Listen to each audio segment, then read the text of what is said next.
23h partout en Côte d'Ivoire. Bonsoir à tous et merci de suivre le temps d'information sur RTI 1 au sommaire de l'actualité. Plus d'1 milliard d'hectares d'arbres avant 2030, c'est l'estimation des Nations Unies pour la préservation de l'environnement afin d'éviter le réchauffement climatique. La COP 16 est ouverte ce 2 décembre à Riyad en Arabie Saoudite, grande puissance pétrolière qui abrite l'un des plus grands déserts du monde. La Côte d'Ivoire y est aussi présente. De Riyad, nous reviendrons en Côte d'Ivoire, précisément à Séguéla, au nord-est, à la rencontre de Dame Koulanga.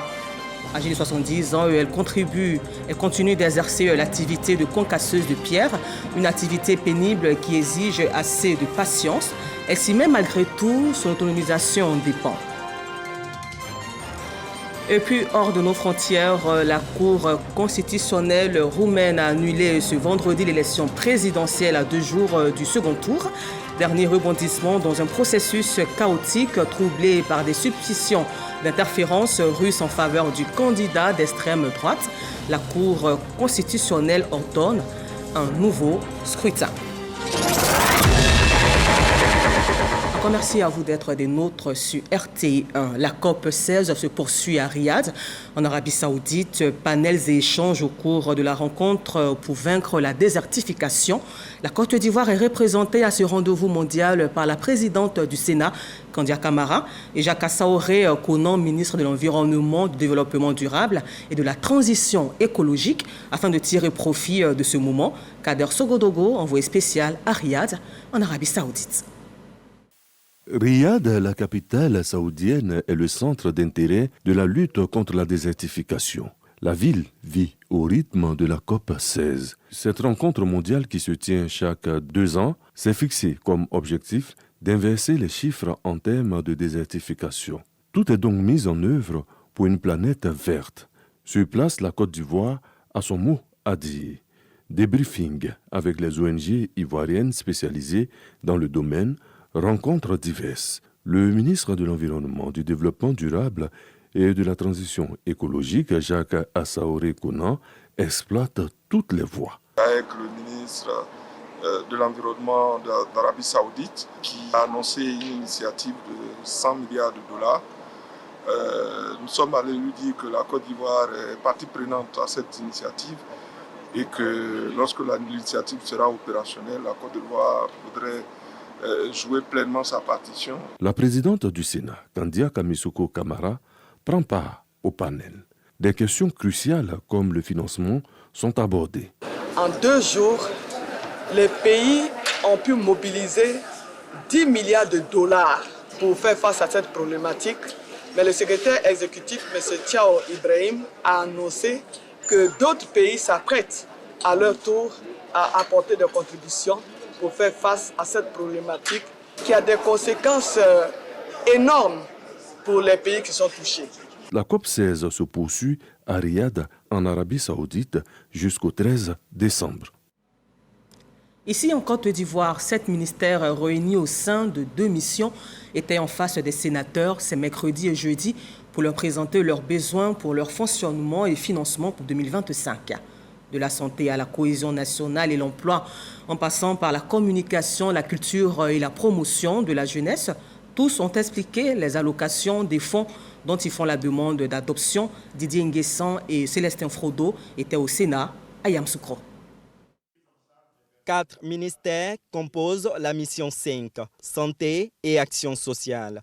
Il s'agit de la cohésion nationale, de la solidarité et de la lutte contre la pauvreté qui va mobiliser en 2025 64 473 millions de francs CFA. L'emploi et la protection sociale pour 69 103 millions de francs CFA. Le ministère de la Femme, de la Famille et de l'Enfant qui va engranger en 2025 29 449 millions de francs CFA et celui de la santé qui se taille la pas du lion avec un budget de plus de 747 milliards de francs CFA. Les crédits qui ont été votés au bénéfice donc, des ministères permettront donc, de travailler sur le développement humain et accroître donc, notre capacité donc, à produire davantage pour le développement de notre pays. Les ministres de la Communication, Amadou Koulibaly, Françoise Remac, en charge de la culture, défendent leur projet de budget. Le ministère de la Culture et de la Francophonie demande votre approbation au titre du projet 2025 des crédits d'un montant de 29 252 817 725 francs CFA, portant ensemble cette vision d'une culture rayonnante, d'une francophonie vivante au service de nos pays, de nos populations et du rayonnement international de notre pays. Notre projet de budget s'élève à 39 674 800 232 francs. 16,66% de ce budget est consacré au programme 1, donc l'administration générale. Le programme 2, à savoir communication et médias, absorbe 30,16% de ce budget. Le programme 3, à savoir redevance, radio, diffusion, télévision ivoirienne, 43,97% de ce budget, compte 5,43% pour le programme 4, à savoir redevance, société ivoirienne de télédiffusion, quand le programme 5, taxes et publicité pour l'agence donc de soutien et de développement des médias, couvre 3,78%. Pour la promotion de la jeunesse, le ministère va être financé à hauteur de 97 938 millions de francs CFA. Les sénateurs ont questionné les ministres pour mieux comprendre les allocations de leur budget avant de donner leur caution par adoption. Un accord de partenariat stratégique entre la Côte d'Ivoire et le Ghana vient d'être signé. C'est un accord cadre pour renforcer la collaboration en météorologie entre les deux pays et qui vise à mutualiser leurs efforts pour relever les défis climatiques croissants. Ce partenariat concerne la SODESAM, Société d'exploitation et de développement aéroportuaire, aéronautique et météorologique de Côte d'Ivoire et l'Agence météorologique du Ghana. Le commentaire de Jean-Luc Bango. Cette poignée de main pour symboliser la signature officielle de l'accord cadre entre la SODESAM et Ghana Meteorological Agency, l'agence météorologique du Ghana. Ce partenariat vise à renforcer la capacité des deux structures en leur donnant les moyens de relever plus efficacement les défis présents et futurs dans la lutte contre le changement climatique. L'accord de partenariat stratégique qui lie nos deux pays va nous permettre de renforcer la collaboration en matière de météorologie et de climat, deux thématiques sur lesquelles nous faisons face à des défis partagés entre nos pays. Nous allons utiliser nos efforts, nos moyens pour pouvoir ensemble relever ces défis. Cette signature fait suite aux échanges engagés par l'ambassade de Côte d'Ivoire au Ghana depuis avril 2022 pour le partage de données météorologiques et de formation entre les deux pays. Nous allons collaborer en partageant nos données et nos connaissances et en développant des programmes pour faire progresser la météorologie de nos pays. Ce partenariat marque une première étape importante, servant d'exemple pour le reste du continent afin d'apprendre des initiatives lancées par la Côte d'Ivoire et le Ghana. La signature officielle de l'accord cadre entre la SODESAM et l'Agence météorologique du Ghana est la continuité de l'APS, l'accord de partenariat stratégique multisectoriel signé en 2017 par les présidents Nana Akufo-Addo et Alassane Ouattara. Et dans un autre registre créé en 2004, le Parlement panafricain a 20 ans aujourd'hui. À la faveur donc de la célébration de ces années d'existence, des réflexions qui mobilisent la participation de la société civile, des médias et de la diaspora sont ouvertes à Dakar au Sénégal par l'institution. Elles portent sur l'engagement citoyen et la justice réparatrice, des échanges dirigés par la 3e vice-présidente du Parlement panafricain, Lucia Dos Passos. Le compte-rendu d'Herman Guivet à Dakar. Le Parlement panafricain a 20 ans. Dans le cadre de la célébration de ce 20e anniversaire, le Parlement panafricain, organe délibérant de l'Union africaine, engage la réflexion avec la société civile, les diasporas et les médias à l'Institut Pasteur de Dakar afin de favoriser les synergies panafricaines pour l'engagement citoyen et la justice réparatrice. Et parlons de justice réparatrice, le choix de la ville de Dakar pour abriter ces réflexions n'est pas fortuit. Gorée a été, du 15e au 19e siècle, l'un des plus grands centres de commerce d'esclaves de la côte atlantique. Gorée reste encore aujourd'hui un symbole de l'exploitation humaine, mais surtout un sanctuaire pour la réconciliation. Il me semble important de ne jamais perdre de vue la portée de la justice réparatrice. Elle établit en effet la possibilité aux victimes d'obtenir réparation, de se sentir davantage en sécurité et de trouver l'apaisement. Dans son discours d'ouverture, la vice-présidente du Parlement panafricain a rappelé la grande vision portée par le Parlement panafricain avant de renseigner la société civile, la diaspora et les médias sur le rôle qu'ils doivent jouer aux côtés de l'organisation pour l'atteinte des objectifs fixés. Vous les médias, vous la société civile et vous les diasporas, il faut qu'on soit ensemble, entre tous les organes de l'Union africaine, pour qu'on travaille, pour que cette restitution de justice s'arrive en pratique, pas en acte folklorique. Il faut qu'on soit capable de nous prendre notre chemin, de nous prendre notre orientation, d'aller où on veut, de façon que nous on veut. C'est à vous de, ensemble avec nous, le Parlement panafricain, de travailler pour construire des lois modèles types qui nous permettent de faire que les anciens colonisateurs nous fassent la restitution digne de la justice que nous doivent. Place ensuite à l'ouverture des panels, marqués par une vue d'ensemble du parcours du Parlement panafricain en 2 décennies, les perspectives et les challenges, la redéfinition du rôle du Parlement panafricain dans l'engagement avec la diaspora, les médias et la société civile. Pendant 4 jours, les échanges se tiendront autour de thématiques en rapport avec l'engagement citoyen et la justice réparatrice. Et pour parler toujours de justice, retour en Côte d'Ivoire ici où en prélude de la journée internationale de la lutte contre la corruption célébrée chaque 9 décembre, la haute autorité de la bonne gouvernance a procédé au lancement de la caravane anti-corruption en milieu scolaire. En présence de nos reporters Julien Gogo et Water Amadou Ouattara, l'événement s'est tenu au lycée classique d'Abidjan, Cocody. S'unir avec la jeunesse contre la corruption, former l'intégrité de demain, voici la thématique de la journée internationale de la lutte contre la corruption pour l'année 2024. La haute autorité de la bonne gouvernance a initié une caravane de sensibilisation contre la corruption en milieu scolaire.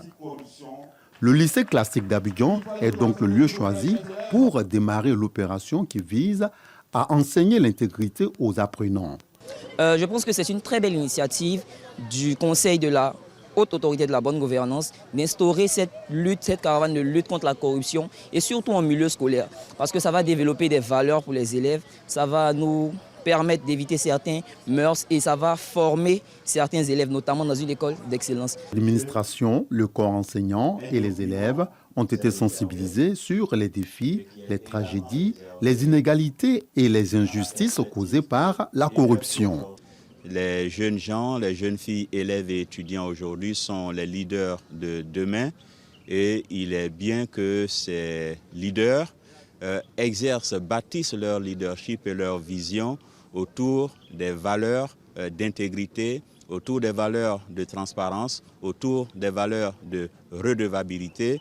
C'est à ce prix qu'ils peuvent jouer un rôle actif dans le développement de la Côte d'Ivoire de demain. Cette caravane de lutte contre la corruption est organisée en collaboration avec le ministère de la Jeunesse, de l'Insertion professionnelle et du Service civique. 100 jeunes bénéficiaires d'une formation dans le cadre de l'emploi jeune recevront leur certificat dénommé Pass Intégrité. Migration et développement, le sujet a fait l'objet d'une conférence organisée par l'École nationale d'administration ENA. Un thème animé par le ministère délégué auprès du ministère des Affaires étrangères, de l'intégration africaine et des Ivoiriens de l'extérieur. Le conférencier met en exergue ici les efforts de la Côte d'Ivoire en matière de migration. Le reportage de Grace Kando. 22 442 personnes secourues, voire assistées en Côte d'Ivoire de 2013 à 2024, dans le cadre de la migration selon le ministère des Affaires étrangères. Pour mieux comprendre ce phénomène, les élèves du cycle supérieur de l'École nationale d'administration ENA sont instruits sur la thématique par le dit ministère. Le gouvernement a toujours mené une action envers des personnes qui étaient en difficulté entre 2 frontières en organisant le rapatriement de ces personnes-là. Une fois que ces personnes sont rentrées, nous essayons de les inscrire à nouveau dans le tissu, dans les corsets de l'économie et de la société. L'École nationale d'administration a désormais pour mission de développer la réflexion et l'ingénierie sur les problématiques de développement en général et du service public. Pour marquer notre entrée dans la grande famille des institutions de recherche et également d'ingénierie, ce colloque a été organisé. Le choix du thème montre simplement que c'est une question d'actualité, mais c'est également une question d'acuité qui appelle réflexion. Ces futurs cadres de l'administration disent avoir beaucoup appris. Cette conférence est très enrichissante. On nous a apporté beaucoup d'éclaircies sur la portée véritable de ce flux sur la Côte d'Ivoire, en tout aspect, sur l'aspect économique, aspect culturel et social. La question de la migration est une question vraiment préoccupante qui appelle l'attention autant des autorités que des populations qui sont elles-mêmes victimes de ce phénomène-là. Nous en avons tiré grand enseignement et que nous espérons encore approfondir nos connaissances en la matière. Pour le ministère des Affaires étrangères, les défis liés à la migration sont nombreux. Il s'agit notamment de l'implication des forces vives dans la lutte contre la migration irrégulière et une coordination efficace de la gestion des questions migratoires. À présent, avec Ouattara Amadou Ouattara et Zié Traoré, rendons-nous au tribunal militaire d'Abidjan, être aussi témoin de la rentrée judiciaire 2024-2025. Cette audience solennelle est marquée par la prestation de nouveaux magistrats, greffiers militaires et juges assesseurs.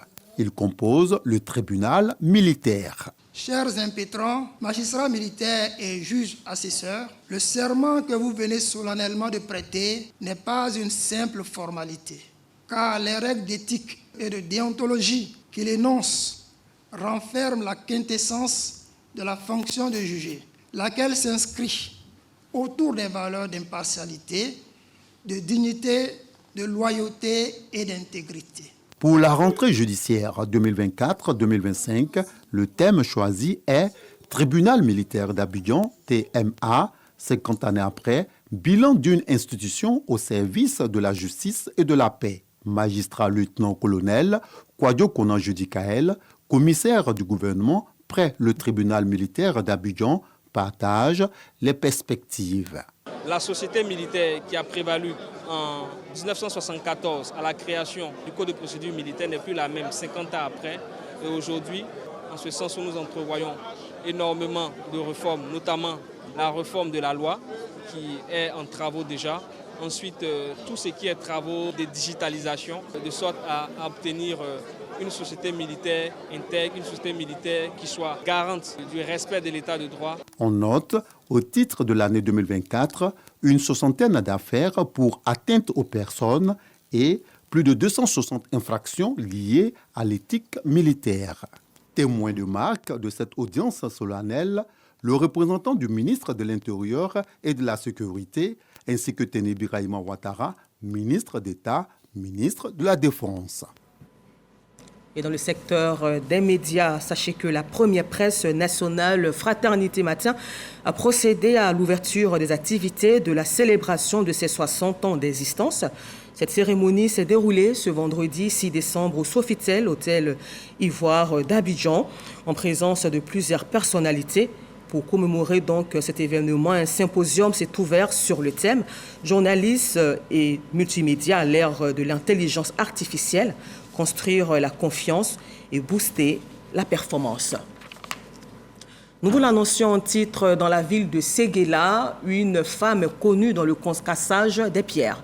Elle a 70 ans aujourd'hui, mais continue d'exercer cette activité grâce à laquelle elle se prend en charge et scolarise ses enfants. Le concassage des pierres pour en faire du gravier, Dame Koulanga s'y connaît. On la découvre avec Eugène Atoubé. Ici, on casse les roches et les pierres pour en faire du gravat. Sur ce site, visible à la périphérie de Séguéla, travaille une vieille femme. Son nom, Koulanga Kone. Tous les jours de la semaine, elle y est présente pour casser les pierres à la force de ses mains. À 70 ans, c'est une activité que la vieille Koulanga continue de mener avec ferveur et enthousiasme. Je fais ce travail depuis des années. C'est difficile, mais c'est ainsi que je nourris ma famille. Chaque coup de marteau ici est un pas de plus vers un avenir meilleur pour mes enfants. Plus de 10 ans que cette septuagénaire exerce le métier de concasseuse pour assurer l'avenir de sa progéniture, mais également sa propre réalisation. Exigence de survie Koulanga Kone, devenue veuve après plusieurs années de mariage, est contrainte à la débrouille. Quelques petits boulots ici et là avant de trouver son salut dans les roches et les pierres. Quoique ces derniers temps, l'activité de concassage manuel souffre de la concurrence des carrières en pleine expansion à Séguéla. C'est difficile de voir les tas de gravier s'accumuler sans acheteur. Avant, les gens venaient, mais avec l'ouverture des carrières dans la région, nous gagnons peu et les prix ont chuté. Chaque jour, très tôt le matin, commence le travail de la vieille Koulanga. Pour tout équipement, un gros marteau et des bassines pour y regrouper les gravats obtenus du concassage des pierres que ces aides sont chargées de mettre en tas. Ce sont des jeunes et des femmes payés par jour et qui louent le courage de la vieille femme. Nous venons souvent aider la vieille. C'est un travail dur, mais nous sommes solidaires. Avant, le tas de gravier se vendait entre 25 et 30 000 francs CFA. Mais aujourd'hui, c'est entre 15 et 20 000 francs CFA, souvent moins. Quand ils ne sont pas à l'école, les fils et petits-fils viennent apporter un coup de main à leur mère et grand-mère, exposés aux intempéries et à d'éventuels accidents du fait de la précarité des équipements qu'elle utilise. Il n'y a pas de travail. On ne peut pas rester à la maison comme ça. Donc, je suis obligé de venir les aider aux gens pour casser les graviers là, pour qu'on puisse manger un peu. 1 million de jetons pour aller à ça à l'école les lundis. Tousséguéla connaît, respecte Koulanga Kone et ne cache pas son admiration pour cette septuagénaire, symbole de courage et de résilience. Et puis une note triste dans ce temps d'information, un accident de la circulation sur l'As d'Aloa-Issia survenu ce vendredi dans la matinée a fait plusieurs dégâts. Le bilan est lourd, 22 morts et 33 blessés. Les sapeurs-pompiers basés à Issia ont été dépêchés sur le lieu de l'accident. Le témoignage de Jeanne Atoubé. Il était un peu plus de midi quand les éléments du centre de secours d'urgence d'Issia alertés sont arrivés sur le lieu du drame. Consternation.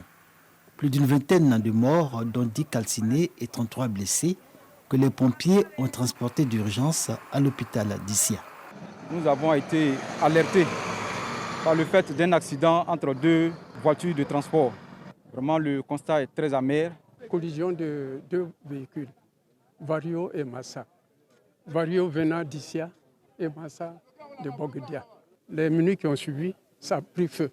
La population est intervenue un peu, mais le feu était si grand qu'ils n'ont pas pu faire la maîtrise.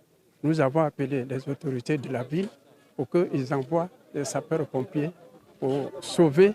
Avant même qu'ils n'arrivent, le dégât était déjà fini. Le préfet du département d'Issia, accompagné du sous-préfet, du chef de village de Brokoa, où s'est produit le drame et sa notabilité, informé s'est aussitôt rendu sur le lieu de l'accident. Il déplore que les usagers de la route, et particulièrement les transporteurs, foulent au pied les règles du code de la route au point d'être à l'origine de tragédies à l'exemple de celle de Brokoa.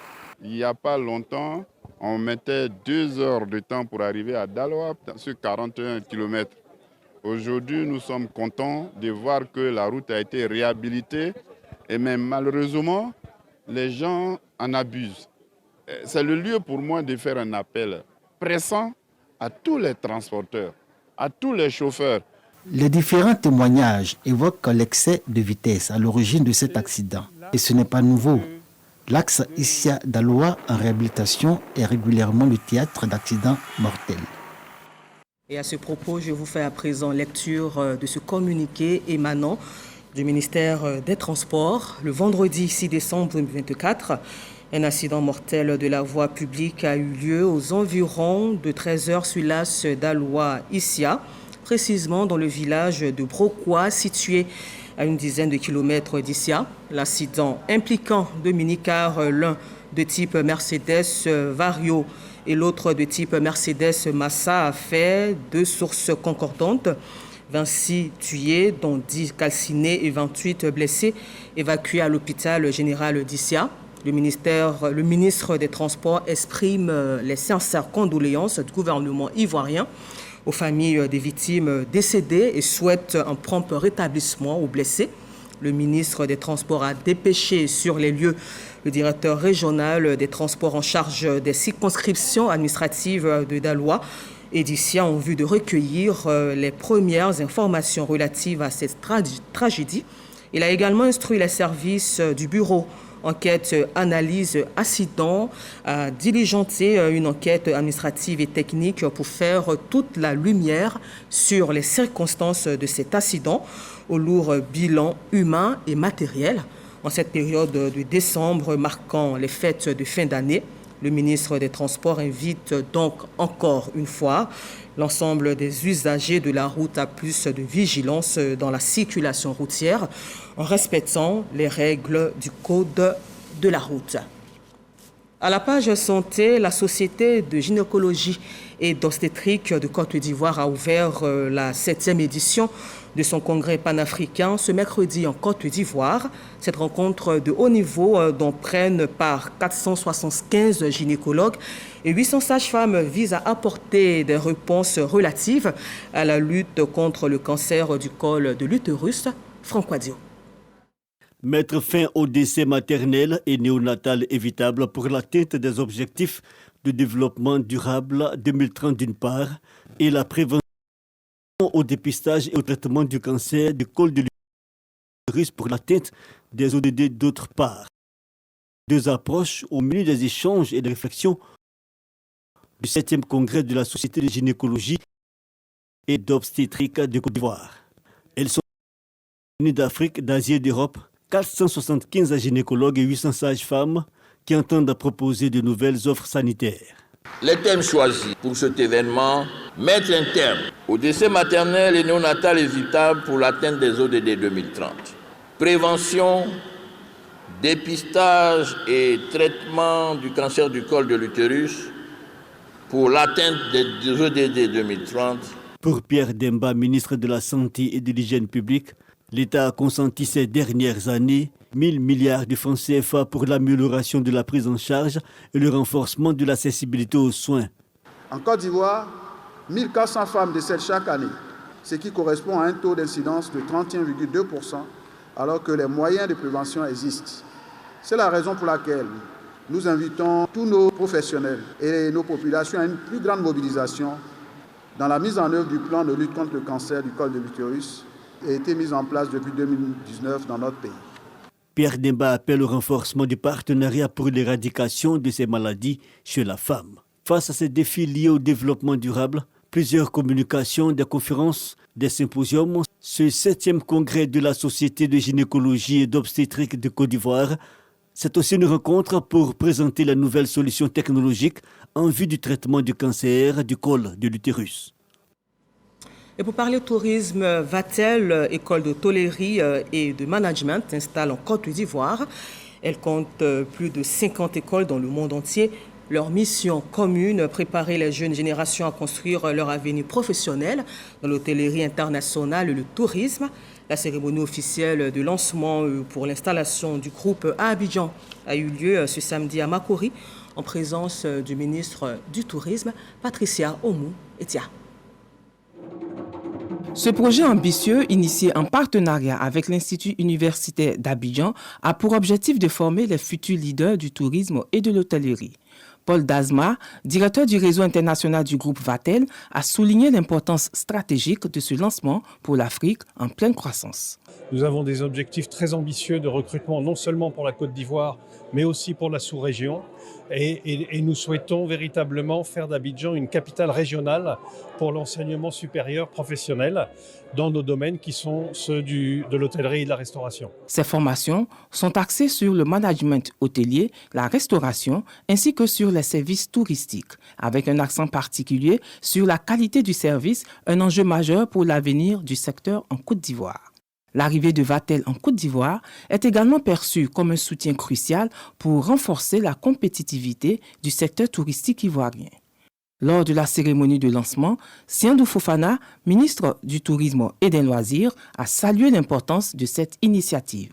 Une chose est d'attirer beaucoup de touristes dans notre pays, mais il faut les fidéliser. Et la fidélisation dépend de la qualité des services que nous donnons à l'ensemble de ces acteurs. Et donc, de nos prestations dépendra la fidélisation et faire en sorte que ça soit une destination qui ait un des meilleurs taux de pénétration au niveau du marché touristique.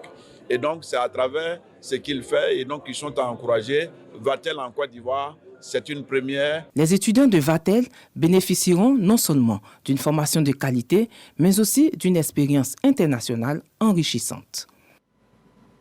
Et puis nous terminons ce temps d'information en Europe où la Cour constitutionnelle roumaine a annulé ce vendredi l'élection présidentielle à 2 jours du second tour. Dernier rebondissement dans un processus chaotique troublé par des suspicions d'interférence russe en faveur du candidat d'extrême droite. Encore merci à vous de nous avoir suivis et bon suite de programme sur RTI1.